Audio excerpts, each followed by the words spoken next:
اور خصلت بھی آپ کو اپنے اندر پیدا کرنی پڑے گی، ورنہ پھر اسی نام کا بھی حساب کتاب اللہ کو دینا پڑے گا کہ کہلاتے تھے انصاری اور کام کرتے تھے دین کی عداوت کا اور دشمنی کا۔ میں اللہ رب العالمین سے اپنے لیے اور آپ سب کے لیے حسن عمل کی اور توفیق کی دعا کرتا ہوں آپ سے۔ زکوٰۃ الفطر کا حقدار کون ہے؟ کیا مدارس اسلامیہ کا حق ہے؟ دیکھیے، زکوٰۃ الفطر کے حقدار بنیادی طور پر گاؤں کے فقراء اور مساکین۔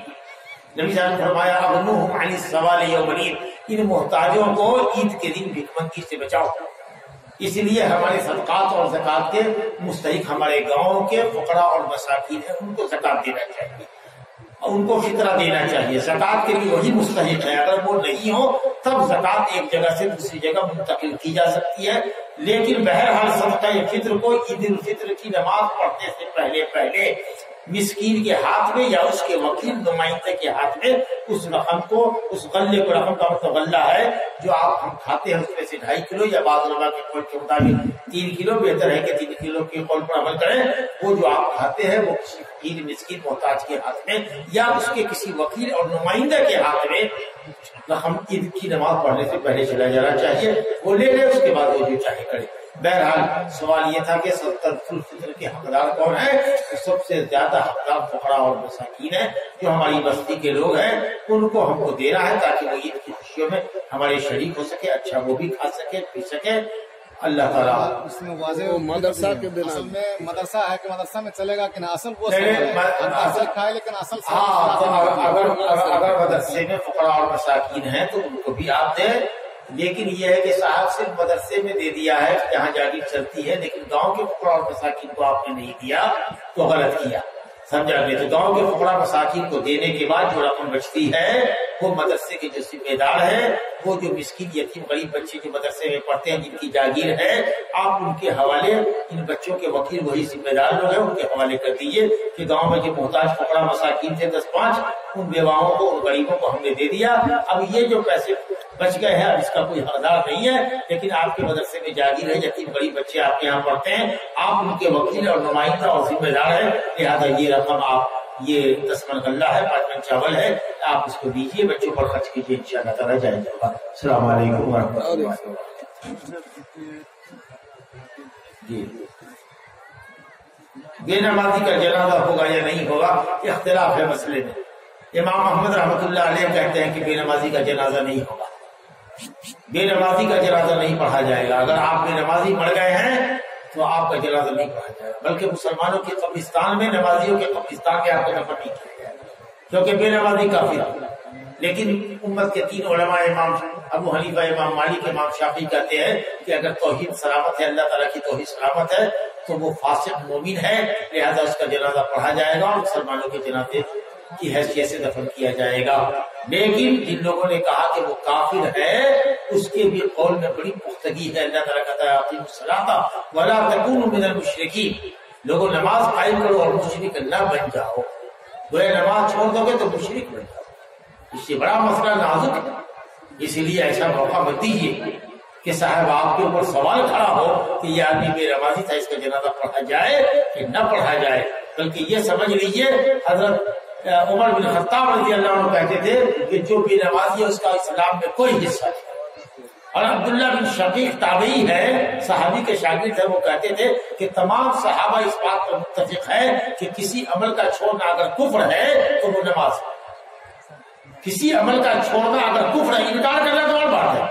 اقرار کرتا ہے کہ نماز فرض ہے لیکن سستی اور کاہلی کی وجہ سے نہیں پڑھتا ہے، تو عبداللہ بن شقیق رضی اللہ عنہ کا رحمۃ اللہ علیہ کا قول امام ترمذی نے نقل کیا ہے کہ وہ یہ کہتے تھے کہ تمام صحابہ کرام کا اس بات میں اتفاق تھا کہ کسی عمل کا تارک اگر کافر ہوگا تو وہ نماز ہے جس کا تارک کافر ہے۔ یہ میں نے کہا کہ اس قول کے اندر بھی بڑی قوت ہے، اس لیے میرے بھائیوں، مسلم معاشرے کے اندر کوئی ایسا مسلمان ویکتی نہیں رہنا چاہیے 7 سال سے لے کر کے جب تک اس کا ہوش حواس باقی ہے برے کا، اس وقت تک کوئی مسلمان مرد عورت ایسا نہیں رہنا چاہیے جو بے نماز ہے، اس کے بغیر کامیابی نہیں ملے گا۔ اللہ تعالیٰ ہم سب کو، ہمارے بچوں کو نماز پڑھائے۔ وہ عورتیں عید کی نماز مسجد میں پڑھتی ہیں ادھر؟ دیکھیے، عورتوں کے لیے عید کی نماز مسجد میں پڑھنا درست نہیں ہے،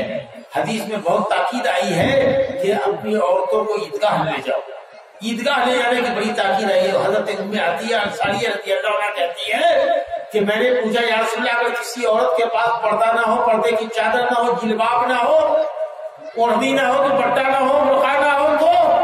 کہا کہ دوسری عورت برقع میں اپنے لے جائے گی, اگر ایکسٹرا ہے تو ایکسٹرا برقع اس کو دے دے, نہیں تو ایک ہی برقعے میں یا بستر کی ایک بڑی چادر کے اندر دو عورتیں لپٹ کر کے ایک دوسرے کے ساتھ جائیں گی, مگر پردے کے ساتھ جائیں گی. مجھے کہنے دیجیے کہ یہی آپ کی بیٹیاں ہیں, آپ کی گھر کی خواتین ہیں, دستوں سے آئی ہوئی عورتیں ہیں, ہزاروں عورتیں بے نقاب جا رہی ہیں, آ رہی ہیں, مرد عورت کا اختلاف ہے, سڑکوں کے اوپر کھڑی ہوئی ہیں لگ کر کے مردوں کے سامنے. یہ کیا بے غیرتی ہے, یہ کیا بے غیرتی ہے؟ اپنے عورتوں کو برقعے میں لائیے اور تنبیہ کیجیے, ان کو پنجاب میں بٹھائیے, کہیے کہ میرا ٹھیلا زندگی بھر دیکھنا ہے,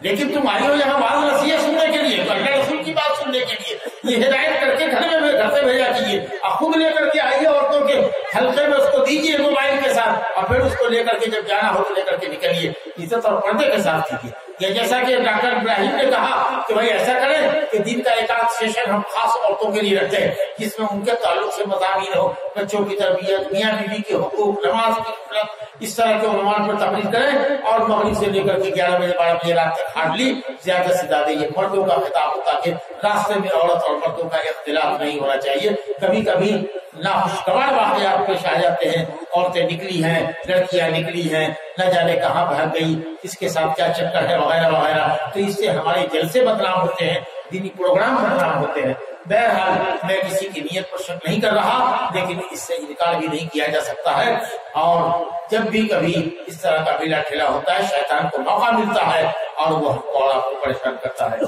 تو میں اپنے مسلمان بھائیوں سے یہ کہنا چاہتا ہوں کہ جہاں آپ عیدگاہ میں نماز پڑھتے ہیں یا میدان میں نماز پڑھتے ہیں, وہاں پر قناط گھیر کے جیسے کہ آپ نے ابھی گھیر رکھا ہے, اسی طریقے سے کچھ مسلح کا, کچھ پردے کا انتظام عورتوں کے لیے بھی کریں, اور عورتوں کو اپنے ساتھ عیدگاہ لے جائیں. ان کے لیے الگ سے نماز پڑھنے کا سنت سے کوئی ثبوت نہیں ہے. ماشاء اللہ. داڑھی رکھنے یا کٹوانے والے حافظ کی کٹوانے والے, ہاں کہ نماز ہوگی یا نہیں, نماز ہو جائے گی, نماز ہو جائے گی, بلکہ اگر امامت بھی کرے گا تو امامت اس کی صحیح ہوگی, لیکن یہ داڑھی کاٹنا کس کو فضول ہے. انتظامیہ کو چاہیے کہ اس حافظ کو اور اس مولوی کو الٹیمیٹم دے کہ آپ داڑھی چھوڑیے, اگر وہ نہیں چھوڑتا تو اس کو امامت سے ہٹے, اس کے پیچھے نماز نہیں پڑھے. لیکن اگر وہ پڑھا دیتا ہے تو اس کی نماز ہو جائے گی, اس کے پیچھے آپ کی بھی ہو جائے گی. لیکن یہ ایک عیب ہے. وَلْيَكُنْ أَئِمَّتُكُمْ خِيَارُكُمْ, تمہارے ائمہ, تمہارے امام اچھے اور پسندیدہ لوگ ہونے چاہیے, دین اور شریعت پر عمل کرنے والے ہونے چاہیے. تو اس لیے اگر ایسا کبھی ہے یا کسی مسجد میں امام ہے جو ڈر کرتا ہے تو اس کو منع کیا جانا چاہیے, اور اگر وہ باز نہیں آتا ہے اس کو امامت سے ہٹانا. بہت اچھا سوال. عورت نماز جنازہ پڑھ سکتی ہیں کہ نہیں؟ عورتیں نماز جنازہ پڑھ سکتی ہیں, مردوں کے پیچھے بھی پڑھ سکتی ہیں, اور عورتوں کے حلقے میں اگر جنازہ بھیج دیا جائے تو کسی آنگن میں عورتیں اکٹھا ہو کر کے نماز پڑھ سکتی ہیں. لیکن امام عورت جس طریقے سے امامت کرائے گی فرض نماز کی اور آگے نہیں بڑھے گی, صف میں ہی کھڑی رہے گی, تو ویسے ہی صف میں کھڑی رہے گی. اگر کسی کا جنازہ پڑھنا ہے مرد کا تو اس کے سر کے پاس کھڑی رہے گی, اگر عورت کا جنازہ پڑھنا ہے تو امام عورت اس کے کمر کے پاس کھڑی ہوگی, عورتیں دائیں بائیں کھڑی ہوگی. اس طریقے سے صف لگا کے عورتیں بھی جنازہ کی نماز پڑھ سکتی ہیں, لیکن عیدگاہ نہیں جا سکتی, جنازہ گاہ یا قبرستان نہیں جا سکتی ہے, اور اس کو کندھا نہیں دے سکتی ہے. مرد حضرات لا کر کے رکھتے ہیں, اس کے بعد عورتیں آ کے جنازہ پڑھ لیں, یا جب جنازہ کا کہیں پڑھا جاتا ہے تو عورتیں بھی مردوں کے پیچھے آ کر کے جیسے فرض نمازیں پڑھ سکتی ہیں اور تراویح وغیرہ میں شریک ہوتی ہے, اس طریقے سے وہ جنازے میں بھی شریک ہو سکتی ہے. ایک نے پوچھا ہے کہ دستار بندی کی اصلیت کیا ہے قرآن حدیث کی؟ دستار بندی کی کوئی اصلیت نہیں ہے, سمجھا کہ نہیں, بس یہ طریقہ آ رہا ہے. ہم اس کو کیا کہیں, سنت والی فرض تو نہیں سمجھتے ہیں, ان بچوں کی تقریب مقصود ہے, سمجھا کہ نہیں, اور ایک دین کا کام سمجھ کے نہیں کر رہے ہیں. اگر ہم دستار ایسے بھی دے دیتے, سند ایسے بھی دے دیتے تو کوئی حرج نہیں ہے, دین کا کام سمجھ کے نہیں دے رہے ہیں, سمجھا کہ نہیں. اور امامہ باندھنا بھی کوئی ایسی سنت نہیں ہے کہ اس کے اوپر ثواب ہو, سمجھا کہ نہیں. اگر کوئی باندھتا ہے تو باندھے، لیکن وہ عمل ایسا نہیں ہے کہ اس کے اوپر ثواب کا کوئی معاملہ ہو۔ بعض علماء نے کہا کہ نیت اگر امامہ باندھنے کی نیت کرے، نبی صلی اللہ علیہ وسلم کی سنت کی پیروی کرنے کی نیت کرے تو اس میں نیت کا ثواب ملے گا، ایسا لوگوں نے کہا ہے، لیکن صحیح قول یہ کہ اس بات کے اوپر بھی اجر و ثواب نہیں ملے گا۔ تو یہ کوئی نیت ثواب کا کام سمجھ کے نہیں ہے، مدارس اسلامیہ کا ایک اپنا طریقہ آ رہا ہے، اس کو بس ایک رسم مانیے، اس کو دین کا کام نہ سمجھیے۔ امام لاٹھی لے کر کے خطبہ دیں گے جمعہ میں، لے کے دے سکتا ہے، کوئی حرج نہیں ہے، گرنے والی حالت ہوتی ہے، سمجھا کہ نہیں، ممبر پر بھی ہے تو کھڑا ہے، مان لیجئے کہ بدن میں راشا ہے کسی کو یا گھٹنے میں تکلیف ہے، سمجھا کہ نہیں، کوئی چیز پکڑنے کی نہیں ہے تو لاٹھی پکڑ سکتا ہے، اس میں کوئی حرج نہیں ہے۔ اور عام طریقے سے جب آدمی لاٹھی پکڑتا ہے نا تو ہاتھ بھی دائیں بائیں جو تشہیر ہوتی ہے واعظوں کی مقرروں کی، اس میں کمی آ جاتی ہے۔ تو اس لیے بعض علماء نے تو کہا ہے کہ نبی صلی اللہ علیہ وسلم کسی چیز کو ٹیک لگا کر کے خطبہ دیتے تھے، کب؟ جبکہ ممبر نہیں بنا تھا، تب لاٹھی پر یا قوس پر یا عصا پر۔ ابو داؤد کی روایت ہے کہ آپ خطبہ دیتے تھے قبل ان یبنى المنبر، اس کا مطلب یہ کہ جب ممبر بن گیا تو آپ نے لاٹھی نہیں لیا، لیکن جمہور علی نے بھی کہا ہے کہ نہیں، یہ ضرورت کے لیے ہے، مطلب لاٹھی لینا کوئی سنت نہیں ہے، یہ ضرورت ہے۔ اگر ہم ممبر پر ہیں اور ہم کو لگتا ہے کہ ہم ہل ڈول کر کے گر جائیں گے، ایسا کچھ احساس ہوتا ہے، تو ہم اپنے بیلنس کو قائم رکھنے کے لیے اگر اس کو لیں اپنی ضرورت کے لحاظ سے تو اس میں کوئی حرج نہیں ہے۔ سنت ہونے نہ ہونے کا مسئلہ ہے، تو ہم اس کو سنت اگر نہ مان کے چلیں اور اس کو اپنی ضرورت مان کے چلیں تو انشاءاللہ تعالیٰ اس میں کوئی حرج نہیں ہے اور اختلاف نہیں ہونا چاہیے۔ اچھا، دفن کے بعد اجتماعی دعا میت کو دفن؟ نا، اجتماعی دعا تو نہیں ہے لیکن دعا ہے۔ اگر دفن ہو جائے تو امام بھی ہے، مقتدی بھی ہے، جو آدمی ہے اپنے اپنے طور پر اس کے لیے دعائیں استقامت کرے کہ وہ قبر میں اس سے سوال جواب کیا جائے گا۔ اب ظاہر ہے کہ قبر تیار ہوگی، بھائی دعا کرتے جائیے میت کے سوات قدمی کی، ہم نے بھی ہاتھ اٹھایا، مولانا نے بھی اٹھایا، مولانا نے اٹھایا، آپ نے اٹھایا، آپ نے اٹھایا، اب 150 آدمی اٹھائے ہوا ہے تو ظاہر ہے کہ دیکھنے والا تو کہہ رہا ہے کہ اجتماعی ہے، لیکن اجتماعی کا یہ مطلب ہوتا ہے کہ ہم بلند آواز سے دعا کریں، سب آمین آمین آمین کریں، یہ اجتماعی کیفیت نہیں۔ ہر آدمی انڈیویجولی ذاتی طور پر اپنے اپنے طور پر اس کے حق میں دعا کرے، اور جب دعا کر لیا، ہم نے اپنا ہاتھ گرا لیا، میرے بعد 1 منٹ کے بعد مولانا نے اپنا ہاتھ گرا لیا، کسی نے مجھ سے پہلے ہاتھ گرا لیا، دعا مانگا کہ اللہ اس کو ثابت قدم رکھ، قبر کے سوال جواب کے اوپر ثابت قدم رکھ، اس کی قبر کو اللہ تعالیٰ مشاہدہ کر دے، عذاب قبر سے بچا۔ دعا کرنے کے بعد آپ نے اپنا ہاتھ اتارا اور اس کے بعد آپ چلتے رہے، لیکن دعا کرنی چاہیے مسلمانوں کو۔ یہ میت کا آپ کے اوپر حق ہے کہ جب اس کا جنازہ پڑھ لیں، دفن کر دیں، تو اس کی ثبات قدمی کے لیے کہ ابھی منکر نکیر تو فرشتہ قبر میں اترنے والا ہے، اس سے سوال کرے گا من ربوں کا، تیرا رب کون ہے، ماں دینوں کا تیرا دین کیا تھا، ومن نبیوں کا تیرے نبی کا نام کیا ہے، تو اس پر اللہ تعالیٰ صحیح جواب اس کو دینے کی توفیق عطا کرے۔ اس کے لیے